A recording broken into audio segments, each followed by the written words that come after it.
I learned something was wrong the day I came home from grocery shopping and heard a deafening whistle shriek across my backyard. At first, I thought it must be some bizarre prank, a neighbor blasting a recorded train horn on a speaker. But as I approached the far corner of my fenced lawn, I stumbled on a set of iron tracks running directly across my once immaculate grass. A brand new railroad track, complete with gravel fill, steel rails, and even crossing signals, cut straight through the middle of my property line. Even for the bizarre standards of our Homeowners Association, this was a level of madness I'd never witnessed. Let me back up for a moment. Our sleepy little development, Hidden Creek Estates, had always boasted a certain old-time charm. We had winding roads lined with aging willows, well-tended flower beds, and a rule book that practically needed its own library wing. The HOA board, 5 people with questionable amounts of free time, spent most of their energy fining residents for the smallest, silliest infractions. If you hung a wind chime half an inch too large, you were on their radar. If you dared plant a hydrangea instead of the sanctioned begonias, a letter demanding your presence at the next board meeting would arrive the following afternoon. I thought I'd seen it all, from mandatory mailbox shapes to official shrub heights. But never once did I imagine they'd lay railroad tracks in my backyard. I discovered a neatly folded letter jammed into my mailbox later that afternoon. It was from the HOA, typed in an unervingly formal tone. Notice of public amenity upgrade. The Hidden Creek Estates Homeowners Association has approved the construction of the Scenic Neighborhood Express, a miniature railroad track circling the entire development. This scenic locomotive feature will enhance community ambience and property values. We appreciate your patience and cooperation during this exciting project. I nearly laughed out loud. The letter spoke of community ambience as if forging a train route through my property was a minor landscaping tweak. The small print mentioned that certain homes were selected to host short sections of track. Nowhere did it say we had to agree. Nowhere did it mention compensation or courtesy. This wasn't some miniature, child-friendly toy train, either. It was a half-scale train running on actual rails. I called the HOA's main office, an innocuous little building near our subdivision's front gate that once served as a guardhouse in the 70s. Naturally, I got stuck listening to the same old music for ages. When I finally reached the manager, she informed me that the board has already voted and that any dispute would need to be brought to the next monthly meeting, docket number 364. There was no apology, no shock, just a bored shrug of words, as though I'd asked whether I could water my lawn on a Monday. That night, the entire fiasco kept me awake. I tried to imagine what sort of benefit they believed this railroad would bring. Our community was mostly made up of people who valued peace and quiet. The median age in Hidden Creek Estates was probably mid-50s, with many retirees who looked forward to napping in their rocking chairs, not listening to a locomotive's whistle. Yet, the board was nothing if not unpredictable. They'd once mandated that everyone switch to the same brand of shingle because uniformity is the key to a refined neighborhood. Perhaps the Scenic Neighborhood Express had enough novelty to overshadow common sense in their eyes. Determined to stand up for myself, I walked out to the newly installed track early the next morning. The gravel bed was still fresh, with the pungent smell of tar clinging to the crisp air. 2 men in neon orange vests were checking the rails. They didn't work for the city or any major construction firm. Their truck bore the distinctive Hidden Creek HOA logo. When I asked if they realized they were trespassing on private property, one of them shrugged, pointed at a binder full of permits, and said the HOA had the final authority. But every time I asked to see those permits, they flipped to some page laden with legal jargon about community improvements. The paperwork was suspiciously vague. No official signatures from the city or county. Just the HOA stamp. Despite my frustration, I tried calling the county office to see if there was anything I could do. Perhaps, I thought, these tracks needed official oversight or at least an environmental impact study. However, the county receptionist was as perplexed as I was. "We don't have any record of a permit for a railroad in Hidden Creek Estates," she said. "Usually, something like that would go through a public hearing process. This is definitely not normal."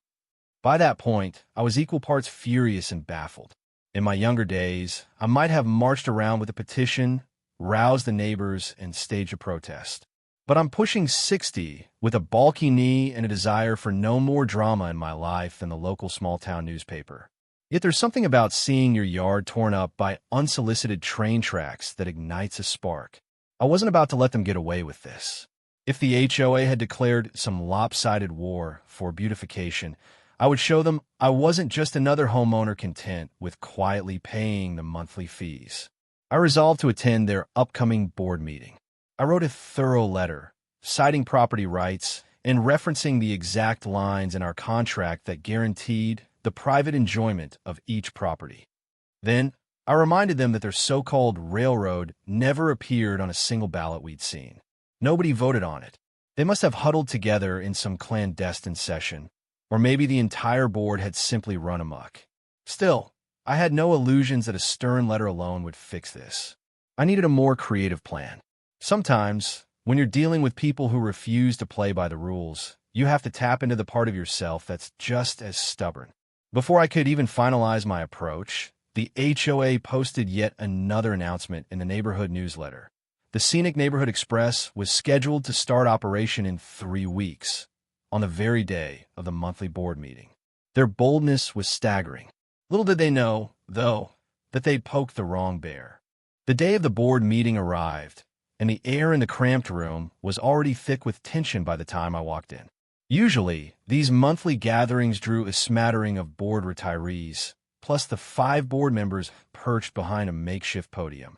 But this evening, every chair was filled. Residents new and old lined the walls, some with their arms folded in righteous indignation. Word had spread fast. People want to know what in the world was going on with this so-called train. I took a seat near the front, smoothing out the letter I'd prepared, which was now in a manila folder. I made sure to bring an extra copy for each board member, plus any relevant references to local statutes. Better safe than sorry, I figured. After the usual roll call and obligatory reading of old minutes, the topic I cared about finally hit the agenda: Scenic Neighborhood Express Railroad implementation. The board chair, a trim woman in her early 60s named Barbara, stood and cleared her throat. She started reading from a script, reciting the same tired buzzwords: community enrichment, property value boost, a charming amenity for all ages. She spoke about how the railroad would circle the perimeter of the subdivision and have select scenic cut-throughs, which apparently included my backyard. The whole pitch was riddled with vague promises about how it would bring us together and make Hidden Creek Estates the envy of surrounding neighborhoods. I raised my hand the instant Barbara paused. "Excuse me," I began. "Can you explain how the board arrived at this decision without an official vote? I don't recall any referendum or public survey about whether we wanted a railroad running through our properties." Barbara gave me a frosty smile, half pitying, half irritated. "In Section 5B of our governing documents, the HOA board has the right to initiate any improvements deemed beneficial to the community at large, provided these improvements are in compliance with local laws." That was clearly the catch. "But you're not in compliance," I shot back. I spoke to the county. They have no record of any permit. And let's not forget that this so-called improvement physically cuts through personal property lines. A tense murmur rippled through the crowd. Barbara glanced at the board's secretary, a rail-thin man named Dennis, who quickly flipped through a binder. "We have consulted with private contractors," Dennis announced. "They assured us the project meets the standards of microrail installations. We also have a letter from our own legal counsel indicating we are acting within the association's rights." The tension in the room escalated as multiple neighbors rose to speak. Some were supportive, truly, unbelievably supportive, thinking a little train might be charming, a novelty for the grandchildren, or a chance to bring tourism to the area. But many were furious. They questioned the noise, the property damage, and the potential safety hazards. Nobody wanted a miniature railroad scaring off pets or interfering with daily routines. When my turn came to speak more formally, I read from my letter, quoting lines from the HOA's original covenants that guaranteed reasonable enjoyment and privacy, and pointing out that no mention of a full-scale or half-scale train had ever been included. I also mentioned that if the board was so confident in their legal standing, they should be transparent about the full scope of the construction. We want to see the permits, the budget, and the official engineering plans, I said loudly enough for everyone to hear. If the tracks are an improvement, then the burden of proof is on the board to show they have every right to place them where they've put them. Barbara's carefully crafted facade began to crack. She spoke about proprietary details and private contract negotiations. In short, the board refused to show us anything real. Instead, they pressed on about the railroad's grand opening, scheduled for the following week. They even had flyers ready, inviting residents to come aboard for the inaugural ride. The nerve of these people was astounding. The meeting adjourned in chaos, with half the room outraged and the other half chattering nervously. I ended up in a small huddle with a few neighbors afterward, trying to figure out how we could stop this train from steamrolling us. My immediate thought was to file a lawsuit or an injunction, but that could be expensive and time-consuming. Most residents didn't have spare cash lying around for a long legal battle. The HOA, however, had plenty of resources thanks to years of collecting fines for everything from slightly off-color paint jobs to incorrectly placed garden gnomes. I knew I needed leverage, something that would force the HOA to slow down or, better yet, abandon their ridiculous project. That was when I remembered a tidbit from years ago about the association's office building. Long ago, the developer had donated that small guardhouse to the community, but the deed might not be as straightforward as the HOA assumed. If they'd never properly transferred ownership, or if there was some loophole in how they used the office, they might be in violation of the original deed stipulations. That night, I rifled through my old papers, closing documents, neighborhood bylaws, anything that might give me a clue. Sure enough, in the original deed for the common lot that housed the HOA office, there was a clause stating that if the building's use ever deviated from its original purpose, which was to serve as a security checkpoint for the neighborhood, ownership would revert to the original donor or their designated beneficiary. I'm not a lawyer, but I'd seen enough episodes of legal dramas to know that such reversion clauses can still hold water. Admittedly, the donor, a man named Richard Morgan, had passed away years ago, but I recalled reading something about his estate being very active in local philanthropy, particularly a charity that supported historical preservation. I consider the possibility that if the HOA was in violation of that clause, the building might not legally be theirs. If that turned out to be true, then the entire office, the beating heart of the board's operations, could be claimed by Morgan's estate or his designated charitable trust. Even as the idea formed, a mischievous grin tugged at my lips. I couldn't outspend the HOA in court, and I certainly couldn't physically remove the tracks from my backyard. But maybe, just maybe, I could remind them that their power wasn't as unassailable as they thought. If it all checked out, I could deliver a blow that would force them to negotiate, or better yet, back off entirely. Little did they know, I had just discovered their Achilles heel. The next morning, I started making phone calls. Getting in touch with the late Richard Morgan's estate was no small feat, but after a series of calls to the county records office and a bit of internet sleuthing, I found a local law firm that handled his trust. The kindly receptionist listened with polite disbelief as I explained I was a homeowner in Hidden Creek Estates. Yes, that old guardhouse. I believe it was donated by Mr. Morgan many decades ago. Is there any clause in the deed regarding reversion of ownership if it's no longer used for security purposes? Her response was immediate intrigue. Hold, please. Let me dig into the Morgan files. A few minutes later, she returned with a slightly triumphant ring in her voice. We do have something here. The property was gifted under certain conditions. If those conditions aren't met, the property is to be transferred back to Mr. Morgan's estate or an entity of his choosing.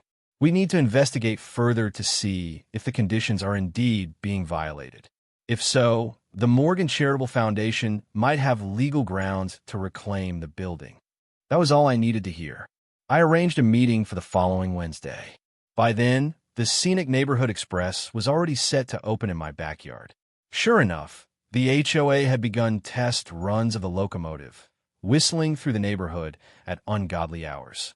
I wasn't the only one fuming about the noise. A few neighbors shared that their cats had gone into hiding and their dogs were barking at the rails constantly. Sleep was scarce.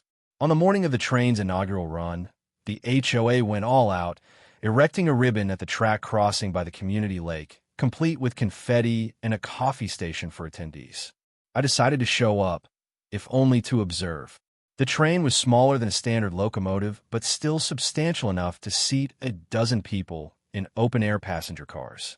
Painted a bright, jarring shade of green, it chugged slowly along, spewing occasional puffs of smoke. Barbara and Dennis stood at the makeshift podium, praising the board's bold vision. A small group of excited onlookers snapped pictures, but many residents seemed bewildered, forced to shuffle their morning walks around the rails. Some even glared at the train as it rattled by. In the background, kids hopped up and down with excitement, so at least it wasn't all gloom. But the entire spectacle left a sour taste in my mouth. I waited patiently until the speeches were over, then cornered Barbara near the coffee stand. She barely concealed her annoyance at my presence. "Yes," she said curtly, glancing at her watch. "I just want to let you know that I've done a bit of research on the deed for your HOA office building," I said, keeping my tone as pleasant as possible. "Turns out, you might not own it after all. And if you're found in violation of the original usage clause, the building will revert to the Morgan Charitable Foundation." Barbara's face lost its composure for a moment. Then she managed a stiff smile. "Oh, please. That's ancient history. The board consulted lawyers. We're fully in the clear." I shrugged as though it was no big deal. "I guess we'll see. Their lawyers might have a different perspective once they see how your office has been used for basically everything but security for the last 20 years. That evening, I sat on my back porch, listening to the whistle echo over the lake. My frustration simmered, but I also felt a kernel of satisfaction. I had a meeting in a few days with Morgan's estate lawyers, and I suspected they'd jump at the opportunity to reclaim property that could be turned into something philanthropic. The thought of the HOA losing its headquarters, where all their petty fines and draconian rules were birthed, kept me going. Sure enough, Wednesday came and I showed up at the law firm's stately old office downtown. 2 attorneys greeted me, a middle-aged woman named Carla and a younger man named James. They prepared a folder of documents, referencing the original donation from 1973. The clause stated that the building was to remain a security post for the community, monitored by a rotating watch or guard. Any usage beyond that was considered out of scope unless specifically approved by the Morgan family or its foundation. The attorneys bombarded me with questions about how exactly the building was being used. Does the HOA have guards posted? Is there a gate barrier? Do they do any monitoring for resident safety? I laughed mirthlessly. Not a chance. It's strictly an office for board members. They keep records, send out fine notices, hold private meetings, basically anything but security. The front gate is never even locked. We're a typical open suburban development. The only security measure I've seen is a camera that's been broken since 2010. Carla and James exchanged glances. If what you say is true, we likely have a strong claim. We'll need photographic evidence, documents, anything that can demonstrate the building's actual use. If we find them in violation, the foundation will absolutely pursue reclaiming the property. Mr. Morgan was quite passionate about community safety, and the foundation still honors his intentions. I handed over a stack of photos I'd taken. Shots of the building with its big HOA sign, pictures from a newsletter detailing board members' weekly gatherings, a snapshot of the posted office hours. There wasn't a single mention of security or guard duty. Carla nodded, satisfied. We'll begin the process. It may take some time, but rest assured, we take these things very seriously. I left feeling exhilarated. It felt good to have an ace up my sleeve. Of course, it wasn't guaranteed the foundation would win. The HOA might find a lawyer slick enough to argue them out of trouble. But if there was one thing I'd learned in Hidden Creek Estates, it was that the board relied on intimidation and assumption. They figured no one would stand up to them. But I had no intention of bowing. By the following week, the foundation's legal wheels were in motion. Carla notified me that they'd sent a preliminary letter to the HOA, informing them of the potential violation and requesting a formal inspection of the premises. Rumors spread through the neighborhood like wildfire. Suddenly, The board members had gone from smug train conductors to frantic damage control mode. Dennis even knocked on my door one evening, lamely trying to offer a compromise if I'd only dropped the matter. He suggested a reroute of the railroad, away from my backyard, in exchange for me forgetting about the building. I politely told him to stuff it. The arrogance was astounding.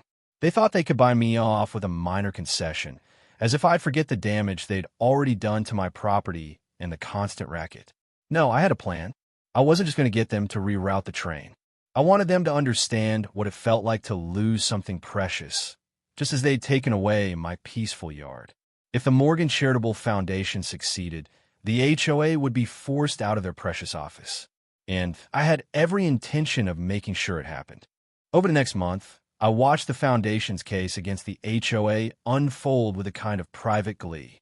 Every few days, Carla would call me with an update. The board's initial response had been defiance. They insisted that office administration was merely an extension of neighborhood security. Yet the more evidence the foundation presented, the shakier that stance became. There were no guard rotations, no logs of security checks, not even a functional front gate. The so-called security building was purely an administrative hub. As word spread, something remarkable happened within our community. Neighbors who once feared the HOA's wrath began coming forward with stories of undue harassment and petty fines. Since the board was tied up in legal knots, some folks sensed weakness and decided it was time to speak out. The turning of the tide was palpable. For years, many had felt powerless, but now they saw a chance for overdue justice. That's when the board tried a last-minute hustle. They hastily installed a small kiosk by the entrance, hung up a security checkpoint sign, and hired a retired neighbor to stand there for a couple hours a day, wearing a bright vest. The board's claim was that they were now in compliance with Mr. Morgan's original donation requirement. The entire act felt like an embarrassing charade. They had no authority or training, no actual gate to operate, and the hours were laughably inconsistent. The foundation's attorneys found it equally farcical. It appears they're attempting to circumvent the reversion clause by staging a faux security station, Carlo explained. We're not going to let that slide. Amidst all this turmoil, the scenic neighborhood express continued to chug along, forging its path through my backyard and many others.